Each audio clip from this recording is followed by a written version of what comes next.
ready for the extraordinary? Something big is happening on your screen. Introducing VOP TV. Now streaming on SLTV channel 264. From breaking news to captivating conversations, news analysis, giving you all sides to the story. We break in-depth discussions on the issues that matter, from politics to sports, entertainment, and lifestyle. VOP TV on SLTV channel 264. Join us as we redefine what television means to you. Voice of the People Television, VOP TV. Now you have more than a voice.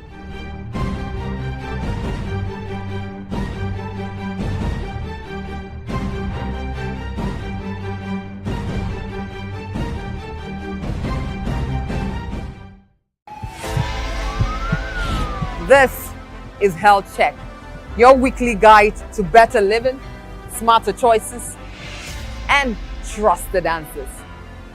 From everyday wellness to urgent health issues, we've got you covered. Health Check, only on Voice of the People Television, where your health has a voice.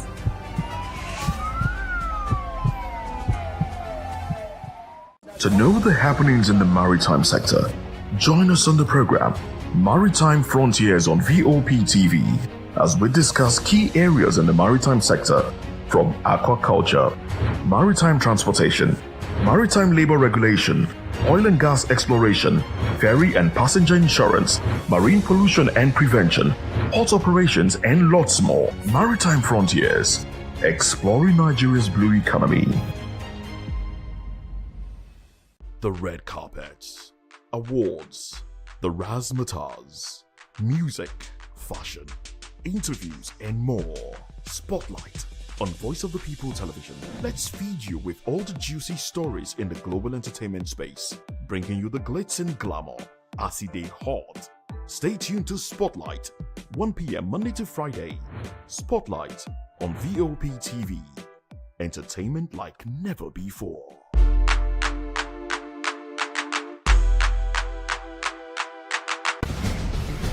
Join us as we drive into the world of politics through insightful interviews with prominent political figures, both serving and former governors, ministers, senators, legislators, party chieftains, activists, and analysts. Get first-hand information into the decision-making processes that affect our daily lives. Highly engaging one-hour program that brings political discourse into focus. I am Chukwuma Okoro. Political Lens, Monday through Friday, 6 to 7 p.m. Join us. In a world where power shifts with every headlines, news breaks and events happens, we bring you unbiased and explicit information on politics, economy, and state of the nation. We break down the chaos. Facts, not fluff. Truth, not spin. We discuss not just politics, but a glimpse into the future. Voice of the People Television. Now you have VOP TV. Keep watching, stay tuned. Do not touch that dial. My name is Made Kuti and you're watching VOP TV. Keep watching. Welcome, my name is Zika Davis. Distinguished ladies and gentlemen, boys, viewers, everybody, boys and girls. This is VOP TV. Do you know what that means? Voice of the People TV. You don't have a voice, don't come here. You better make sure your voice is heard. Are you ready for the extraordinary? Something big is happening on your screen. Introducing VOP TV. Now streaming on SLTV channel 264. From breaking news to captivating conversations, news analysis, giving you all sides to the story. We break in-depth discussions on the issues that matter, from politics to sports, entertainment, and lifestyle. VOP TV on SLTV channel 264. Join us as we redefine what television means to you. Voice of the People Television, VOP TV. Now you have more than a voice.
This is African News on Voice of the People Television, where we don't just bring you the news, we bring you Africa's heartbeats, the policies that shapes our world, and the economy that determines our future. African News on Voice of the People Television. Stay with us. Voice of the People, you can hear me now. My name is Patrick Doyle, and I wish that you continue to echo the voices of the people. Big up VOP TV. My name is Suibifa Dokubo. Please keep watching VOP TV. Hi, my name is Kwekumali Ikena Onyekwena, and I am with the Voice of the People TV. Now, if you're looking for the veritable channel for information, politics, robust discussions, you don't need to go far. VOP has you. VOP will always have you.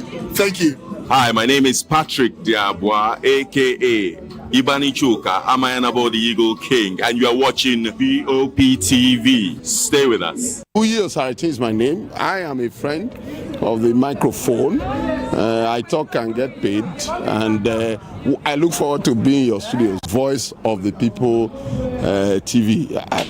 That name is unique, and the brand is very sweet. I like the packaging, picture qualities, camera qualities, and then of course, the quality of human beings that I see sometimes on your channel. I'll be like, well, this TV station will go places. Voice of the People TV. Oh yes, you are on to Voice of the People TV. Live here in Benin City, the cradle of black civilization. What are you waiting for? Tune in, bro. Hey guys, what's up? How you all doing? They call me Lovisha Nelson One, your number one celebrity host, and you are watching Voice of the People Television, VOP. Stay tuned. Hey, my name is Tosin Mohammed. I'm a gospel artist. Keep watching VOP TV. Almighty Father, you are the mighty Redeemer. We've come to worship at your feet, oh Lord. This is Ayotunde Adejumo, chilling with you on the Voice of the People TV. Don't touch that remote. You are where God wants you to be. Listening to the Voice of the People TV. The Bible says we should give thanks in all circumstances. And all circumstances include the good times and the bad, the high times and the low, the times when everything look as if they are going well, and those times when Enugbe, the ground is dry like the sand in the desert. Those times when you feel like giving up, you should give thanks still.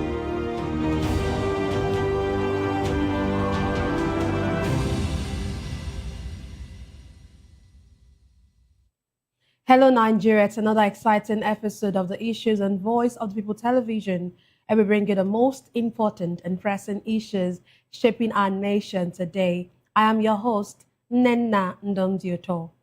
Today on the Issues, we're examining the complexities of Nigeria's polity and governance, from NLC, Showore, and others staging protests against rising insecurity, to Peter Obi decrying high rates of youth unemployment. Also, U.S. announces partial travel restrictions on Nigerians.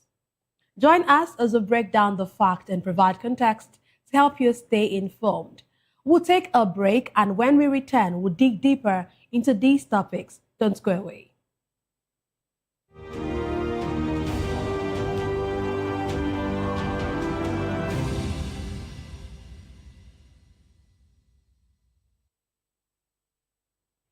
Glad to have you back. Let's dive straight into today's discussion.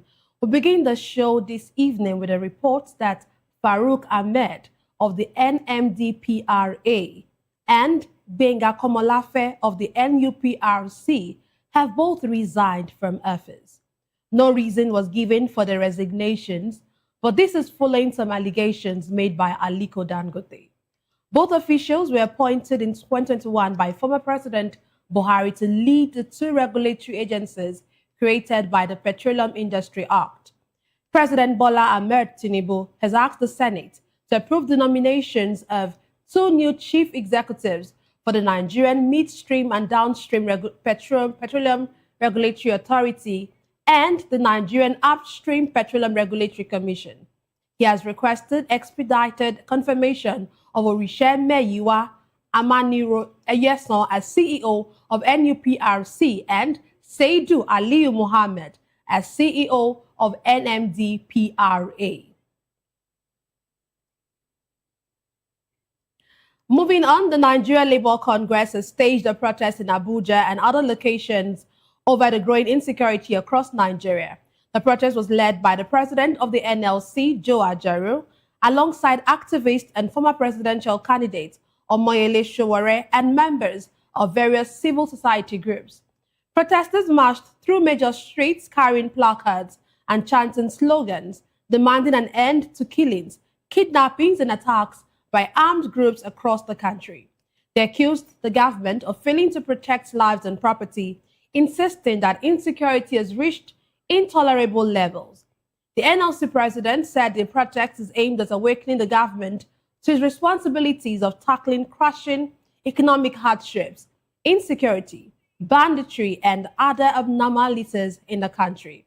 Speaking during the protest, other leaders said Nigerian workers are among the worst affected by the security crisis as violence continues to disrupt livelihoods, displace communities, and worsen poverty. The protesters further called on the federal government to take decisive and transparent action to restore safety nationwide. Today, I'm delighted to be joined by two distinguished guests. Here in the studio, we have Dr. Peter Anosike. He is a philosopher, development economist, and best-selling author. He's also an erudite commentator on economy, finance, politics, and power. He's also the author of the most talked about book titled Abuse of Power: How Democracy Turned into Tyranny of the Few. Thank you for joining us this evening. Thank you for having me. Yes, sir. Joining us virtually, we have Lekia Christian. He is a public affairs analyst and a social justice crusader. He's also the president, Niger Delta Coalition Against Violence. Thank you for joining us, Lekia. We'll get to him while the show is on. Let's come to Dr. Peter. Dr. Peter, can you quickly talk about the breaking news that Farouk Ahmed and, of course, Benga Komolafe of the upstream regulatory, as they've actually both resigned? Well, for me, what my mind is telling me is that they must have been forced to resign. They must have been forced to resign because the bout or the contest was between Dangote and Farouk. Benga and Komolafe that wasn't strong. That's in the picture, and for him to also be affected means that the Tinubu must have forced them to resign, and that's why he immediately put in a replacement. Because if they had resigned willingly, there's no way Tinubu would have done what he did in less than 24 hours. So he forced them to resign. But this is actually what is supposed to be. When you are accused of anything, you step aside to clear your name. I'm now wondering why the Minister of State for Defense is still in office upon all the allegations against him. Because there's no difference between what Dangote said and what the governor of Zamfara said, and an aide to Matawone also said. Even Matawone own is even more dangerous because it borders on security, on life of the people in the country. Understand? So they must have been forced to resign, and we are replaced immediately. So it means that somebody now, for any action to be taken, it depends on who is accusing who. Understand? Because assuming it's maybe civil society organization, Tinubu would not have forced them to resign. But because it is Dangote, understand? That should be the reason why this action is taken. because Farouk said that he cannot be intimidated, and that what the Dangote accusing him is false. Understand? So for him to now put in his resignation means that a higher authority has told him to step aside. Okay, do you actually see this going beyond this, in the sense that, do you think that action, aside from the resignation, do you think ICPC will go further to take more action, or will this just become, a thing that we'll just get to forget after some days or after some weeks? Well, because of where he is coming from, understand? He is one of the privileged Nigerians, understand? They may just say, since he has resigned, so let us forget about him. But already ICPC has said that they are going to investigate. But now he is out of office, understand? So I'm sure that if he's from the southeast, they will have moved in immediately. And sent him to Kuje prison, and then begin to ask him, what did you do? Understand? Begin to ask him, what did you do? Because in Nigeria, they don't investigate. Nigeria police will first of all arrest you. Understand? Now begin to ask you, what did you do? So Tinubu has done what Dangote wants. Understand? And I know it is an investment. Okay, we'll definitely see how this particular story unfolds. Okay, so we have our virtual guest join us. I want him to just chime into the discussion before we move away from it. Good evening, Leki. Thank you for joining us. Sorry, I got your link late. It's fine. Okay, so we just there's the breaking news that Farouk Ahmed, that's the MD of NMDPRA, and of course his colleague in the upstream sector they both resigned. They have both resigned, and of course the president has even tendered some names to the National Assembly. Swiftly tendered some names to the National Assembly. What do you make of this story, of this new report? We are all aware of the level of decay that has been ongoing in the NMPC. Resignation is not enough. People should be made to make account of how they manage the affairs of the NMPC. It's a sensitive sector that borders on the survival of the Nigerian nation. Even when you talk about the issue of corruption, it is oil-centered too. So why their resignation is important to Nigeria. And quitting the stage is not enough. We know that it is not an ordinary resignation,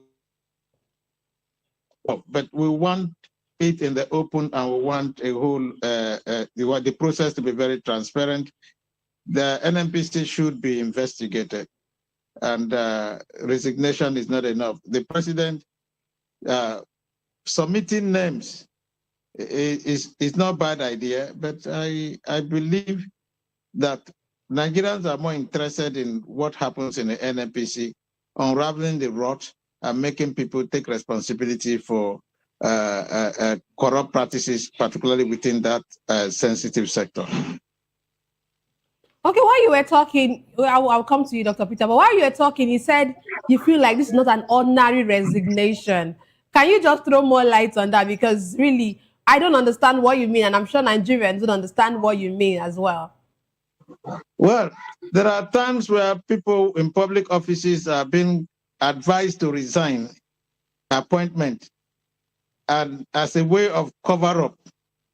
And when new people are being appointed, they give the impression that they are dealing with the situation afresh. What happened to the details, that has to do with your years of being in the driver's seat, the period, the season under your watch? What happened? Nigerians are very much interested, and we want to, if there must be transparency in governance, this is one area where we are concerned, where we're interested. I am particularly interested in the NNPC because that's the root of corruption in Nigeria. Okay, thank you. Let Dr. Peter want to say something before we move on. I'm talking about accountability.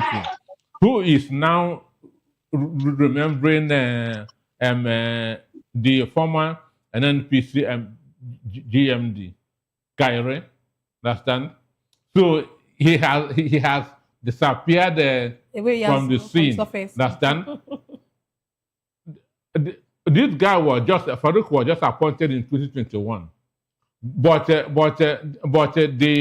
Kyrie was there for more than 10 years. Understand me? So what has happened? Nothing. They are too big to go to Kuje prison. What do you mean they are too big? They are too big to go to Kuje prison. Check everybody that served under Muhammadu Buhari. It is only an Igbo man in the person of Godwin Emefiele that entered the Kuje prison. Any other person? Any other person? So Mene Kyari is too big to go to Kuje prison. Farouk is too big to go to Kuje prison. Hidi Serika of aviation is too big to go that to Kuje prison. What is the Umba Farouk? The former woman affairs minister is too big to go to Kuje prison. It is only Igbo people that Nigeria prisons are meant for. It is only Igbo people that their properties can be forfeited. Mene Kyari, upon all the trillions that was stolen in NNPC under his watch, is anybody still hearing of him? No. He is in Saudi Arabia. Understand? So that's all this accountability and so on and so forth. He's off the radar. Within the next 1 week, he will change from headline to footnote. Understand? Everything ends. Wow. Well, hopefully we'll see. Since ICPC has said they will nothing is going to happen. And they will investigate. He is from a geographically favored area, and those people are too big to go to prison yard. Wow. It is only Igbos that prison yards are made for. Okay, well, we'll see how this unfolds in the coming days. Of course, we are here and we'll definitely get to report whatever unfolds in this particular instance. Okay, the NLC had their protest today. Let me come to you first, Lekia. They had their protest today and they were protesting insecurity. What do you make of this protest? Would you say it had any impact whatsoever? The NLC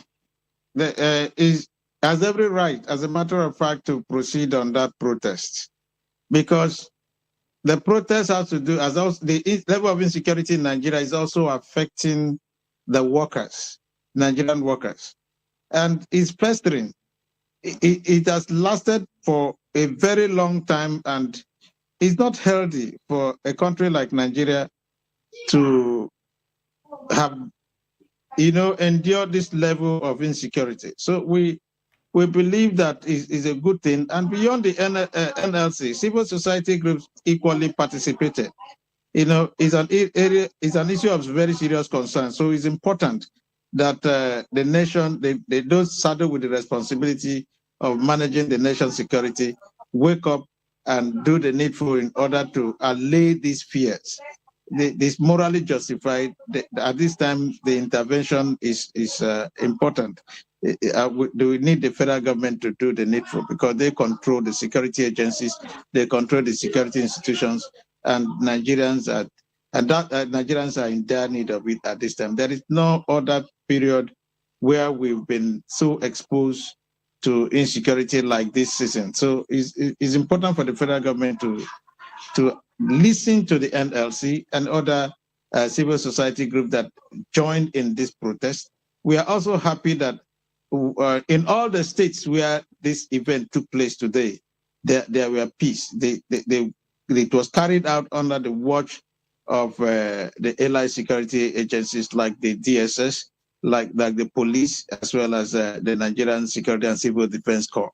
So it's a serious issue, and I pray that it be given the level of attention it deserves. Okay, you said that the NLC, this protest should be taken seriously, but do you really see the Nigerian government, the federal government, actually taking this seriously? Do you really see this going beyond the protest it is today? Do you really see any impact coming out of this, in the sense that, do you think that the Nigerian government would actually take a step as a result of this protest? As a public safety advocate, I'll tell you that the coming on board of Christopher Musa was a good signal, but the Ministry of Defense is not all that is necessary to handle all of this. Our internal security is important. Dealing with banditry, insurgency, and all of that, and the records we've gotten over the years, the outcome of the several government efforts, the claims and counterclaims, and seeing the level or the actions of these bandits, the way they carry on without fear, with so much impunity, as if they've got the world in their pocket. Nobody will be relaxed under that kind of climate. To step up whatever they've got to do. I mentioned Christopher Musa because he is one square peg that has been put in a square hole. But how much encouragement has he gotten from the government? How much support is he getting? I heard of an attack on that there were attempts to attack him some time ago. But what does that portray, and how does that affect the hope of Nigerians in him? So one thing is giving him this responsibility. Another thing is encouraging by equipping him to carry out his job, and the work should be in collaboration with both those saddled with the responsibility of internal security, and above all, our justice administration system. It has to be people's interest driven, and that people should not, selective justice is not good at this time. For a serious issue as banditry, as insecurity, those who are responsible in driving them should be made to face the consequences. We saw what happened when Nigerians intervened in something as serious as a coup d'etat in another country, and how it was brought to the minima. Why can't similar level of intelligence be deployed in dealing with this very critical issue of insecurity? Nobody feels safe anymore. And I don't know how productive we can, under this kind of climate. So it's a matter of urgency, and I want to encourage the government to truly give it the attention it deserves. Okay, thank you. Let me get back to the studios. Dr. Peter, what do you make of this protest? Do you really see it making any real difference? Well, for me, it's just like going on a protest for a one-legged man to be put in a football match. Understand? That's how I can define what happened today. Understand? It just like going on a protest to ensure that a cripple is put into Premiership football. Understand? So, which means nothing will really change. Nothing will really change. It is not about the issue of political will, which is the issue of capacity, which is not there. This government has no capacity. Musa was in charge of Operation Nafia Dole. He had been there. He had been a part of this rot. Understand? He didn't come from America. He didn't come from the United States. He had been in this war against insurgents right from time, and nothing has changed, and nothing is going to change now. Understand? He had been there all this Operation Theater, whatever, and there, Musa was there. So saying that he's a square, this thing is not true. He's part of the rot. Understand me? He's part of the rot. If he's so wonderful, Tinubu would not have changed him. Understand? If he's so wonderful, Tinubu would not have removed him from the CDS. It's because of lack of performance that he was removed. And because America is showing interest, they have to bring him back because he's a Christian. Understand me? And not that his capacity has improved. Within that 1 month, which training did he go? Which book did he read? So Musa of the CDS is still Musa as the CDS. Understand? And even if there's anything that he wants to do, Bendo Matawonde will still be a spoke that's in the wheel. Understand? So the whole system is rotten. Nothing is going to change. NLC, civil society organizations, has done something that has entered the history book. Understand? When insecurity was ravaging on the country, they went on a protest. And so what happened is just for the purpose of history, and not that it's going to change anything today or tomorrow. Okay, beyond this protest, do you think that there's something NLC can actually do, beyond the general outrage, beyond this protest that they've carried out today? Are there demands that they could be making that would help articulate their point? I say this is not about the issue of political will. It's about capacity, which is not there. This government has no capacity to tackle the insecurity. Understand? So even if one of us go to church and pray for 1 year, nothing will change. Understand me? Not because there's no capacity. You cannot tell them, have a change of mindset. Capacity comes before political will.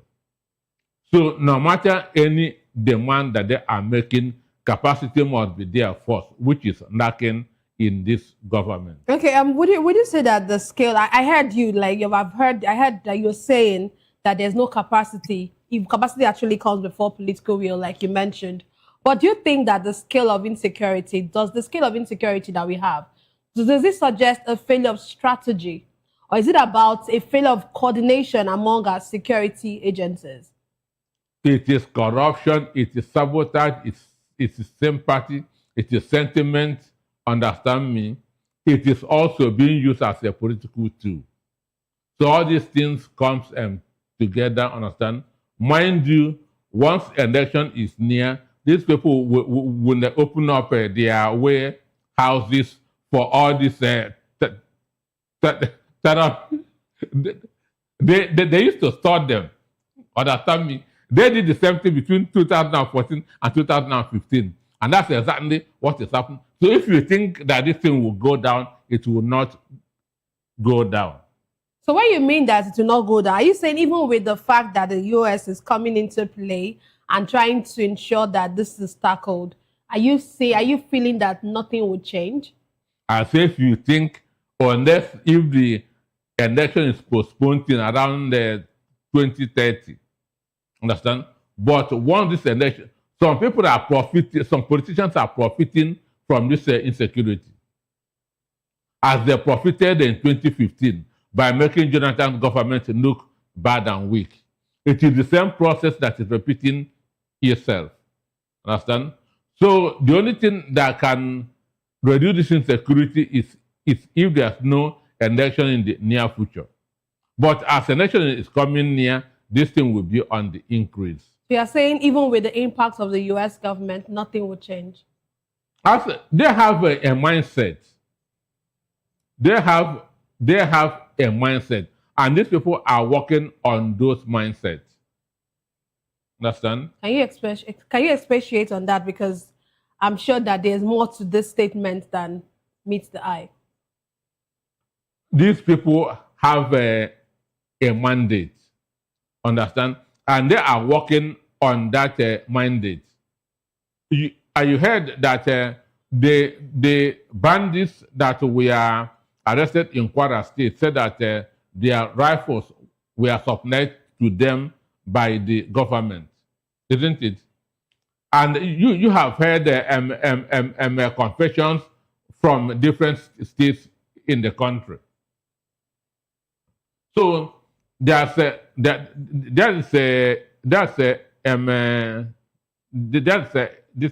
template that they are working on. The same template that was used in 2014-15 is what they are using now.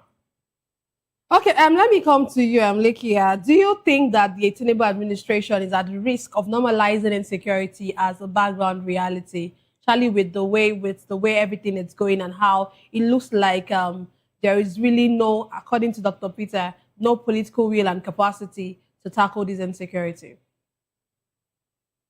I want to that we must get very clearly here is that security is nothing that should be politicized. Nigeria has the capacity to deal with this problem. But when it comes to intelligence coordination, you must be mindful of the indicators. You don't work with assumptions and mere speculations. If you look at the background of our conflict, you also understand that even the intervention of government can be sabotaged, in as much as I agree that there is possibility of sabotage, because the instrument of order counts and plays a significant role until there is an issuance of a clear-cut directive. Like when Musa came, he said, shoot aside. That was not received, with claps from certain quarters.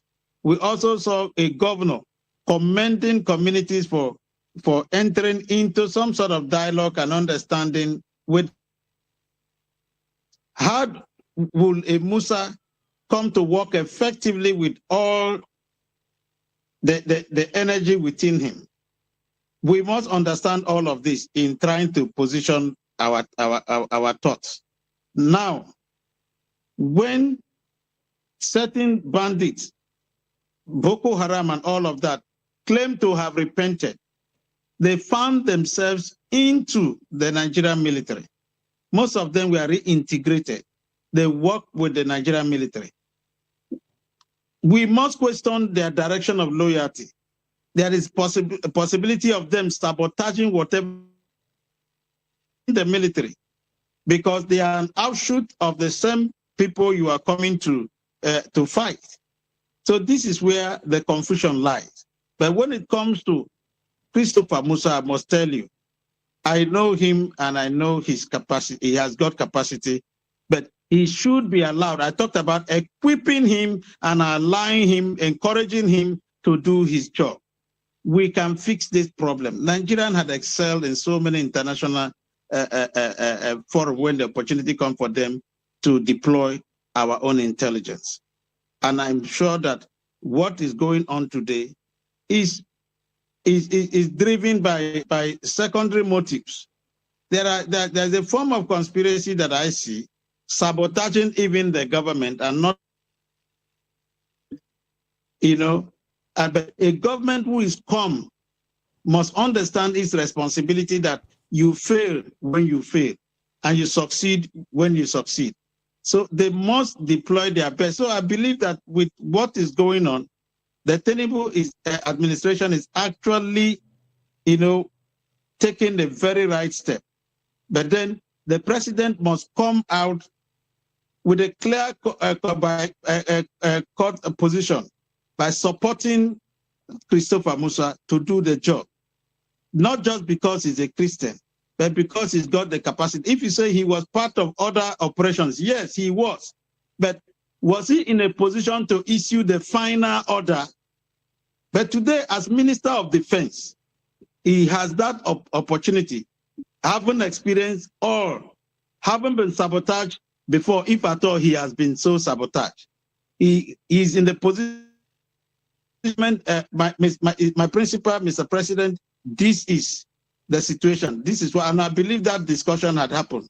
And prior to his retirement, we also saw some of the suggestions he came up with And these are not issues that can be played outside, even if he has spoken as much as he has spoken, because every time you open your mouth, you are equally alerting and equipping, those you are out to fight. There is a counter-intelligent component of whatever that you see going on.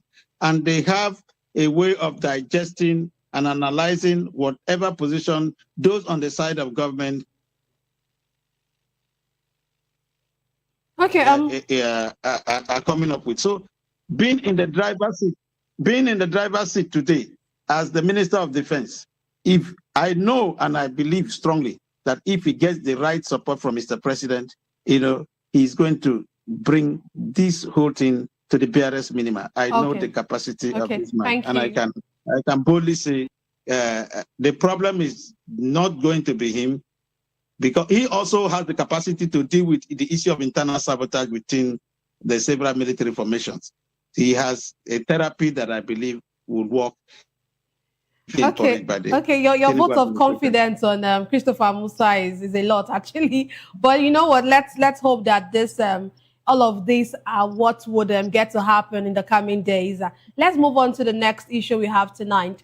Former Anambra State Governor and Labour Party presidential candidate Peter Obi says Nigeria's youth unemployment crisis is a direct indictment of the country's leadership. Reacting to reports, the youth unemployment stands at about 80%. Obi described 80 million. 80 million, I beg, thank you very much for that correction. 80 million. Obi described the figure as a national emergency and a reflection of years of poor governance, weak economic planning, and misplaced priorities. Obi argued that a country with Nigeria's population advantage should be creating opportunities for young people through investment in education, industrialization, technology, and small businesses. Instead, he said, millions of youth are trapped in joblessness, frustration, and despair.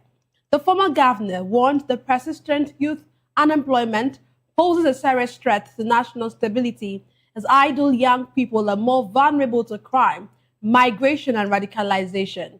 Obi further urged leaders at all levels to focus on productive governance and policies that grow the economy and create sustainable jobs rather than short-term political interest. Now, let me come to you first. What do you make of this 80 million youth unemployment figure? The figure is huge. What do you make of it? That 80 million youth, that's unemployed youth, simply means insecurity. Understand? What that 80 million youth, that unemployed youth, means is simply insecurity. Because an idle mind is a devil's workshop. And a lot of things are involved in this. Our educational system is involved. Our politicians are also involved, because our politicians don't want busy youths or productive youths. They want idle youths that they can easily use for counter-protest. Understand? So, just as imagine what happened when Arafai Oseni interviewed what's his name, Dave Omahi. Understand? Within 20 minutes, they have already gathered youth that come and stage a protest in Ebonyi State. Understand? So if those youths are abused somewhere, you wouldn't have gathered them. So our politicians encourage this unemployment so that they can be using them for thuggery and for bandit snatching and so on and so forth. So that's one. Then our educational system is totally rubbish. The education, the British education that was bequeathed to us does not prepare students for anything at all. You are graduating from university, you have nothing to do. Understand me? In today's world, we are no more talking about book knowledge. What we're talking about is practical knowledge. We're not talking about what do you know. It is what skill do you have. So our educational system started this wrong foundation that we are having now. Understand? Because people who are coming out of school, you are coming out empty. And the school that you went to has no bearing with the outside world that you are going to face. That's why at times I tell people, I have PhD, but I still believe that our school system is a scam. I still believe that our school system is a scam. Some people will say, Anosike, you've earned a PhD and you want to discourage others from going to school. Understand? The issue is this: if they should hear from me, get all that their curriculum and put it inside their can, put matches on it, let it burn, it's nonsense. Understand? It is nonsense because our school system is very, very wrong. But I feel, let me come in here, Dr. Peter. I feel like when you're saying this, there should sort of be a balance so that it doesn't look like you are actually, so that it doesn't look like you're saying outrightly that going to school might not be the best option. I think what you say the British type of curriculum that we're education using. that is, So, but at the moment, it doesn't equip you to be anything after school. But at the moment, what we're using is this. So what I'd rather tell Nigerians or youth is, as much as you're going to school, you should also have the requisite knowledge that would actually, empower you to, there are skills out there that can actually empower you to do more, even as a graduate. On many fora, I have said one, that 6334 was meant to raise a skilled country. Understand? But it was abused. Again, I have also spoken on that our NYSC, that 1 year is a waste. It should be turned to skill acquisition. 1 year of skill acquisition. Understand? Whatever course you read, if you come there, you learn one skill. That is how this Silicon Valley started. Understand? Silicon Valley started that's in California. Understand? Because the Dean of Business Studies in the 50s in Stanford University told the student then that every student must have a business. That every student must have a business. So as you are schooling, you are doing something. Then as they are graduating, people who are doing one related thing will come together and open a business on graduation. So if our NYSC can be turned to skill acquisition, even if there are 500 people that learn carpentry, they will come up, join their money, and start a carpentry business. Understand?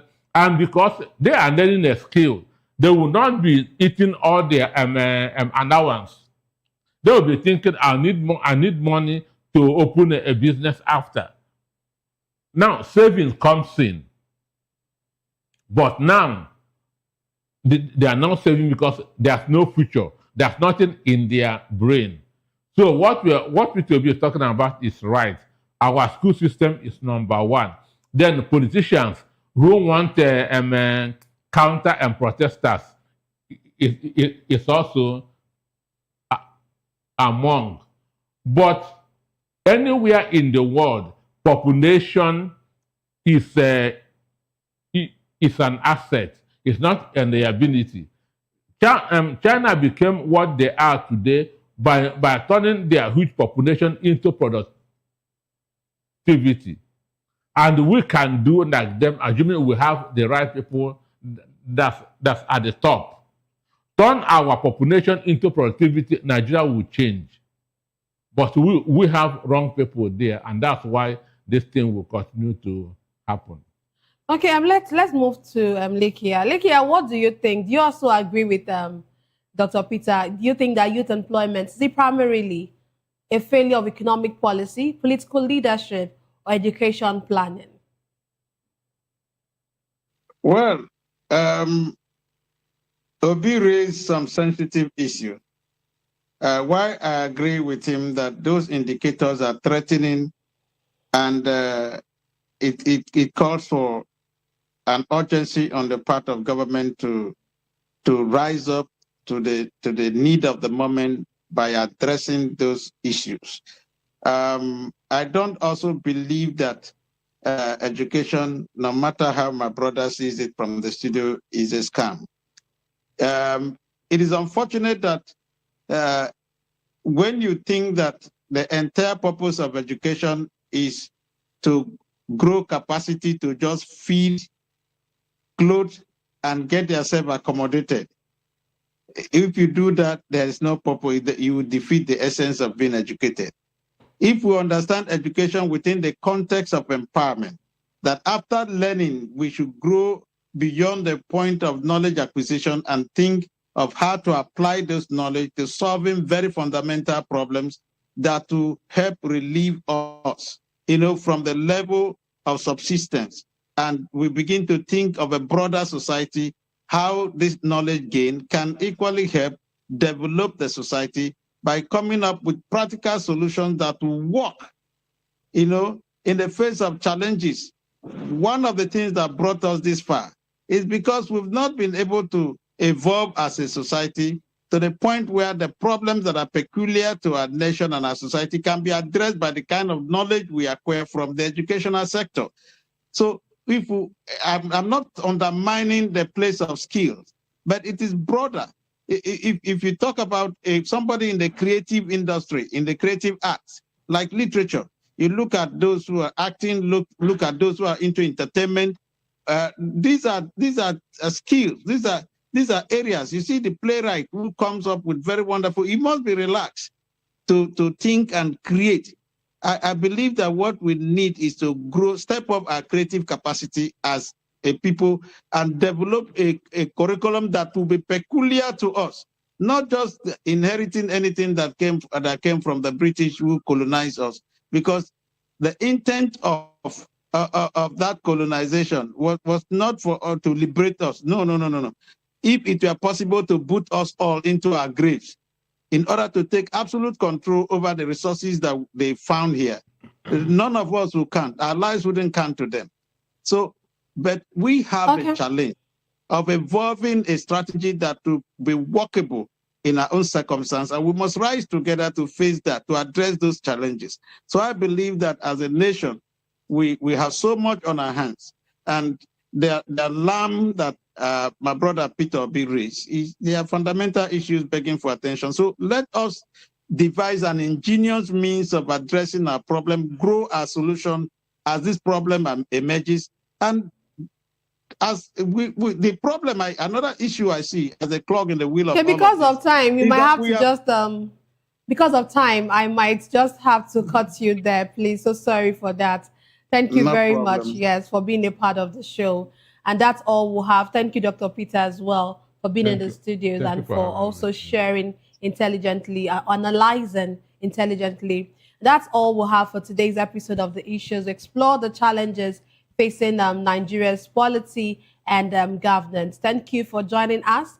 Don't forget to tune in next time for more in-depth analysis and discussion. Follow us on social media to stay up to date on the latest news and insight. Until next time, stay informed. I am Nnenna Ndomdioto. This has been The Issues on Voice of the People Television, where the future faces forward. Please don't forget to stay tuned for Hashtag with Vivian and Ikechukwu by 8 p.m. Don't go away.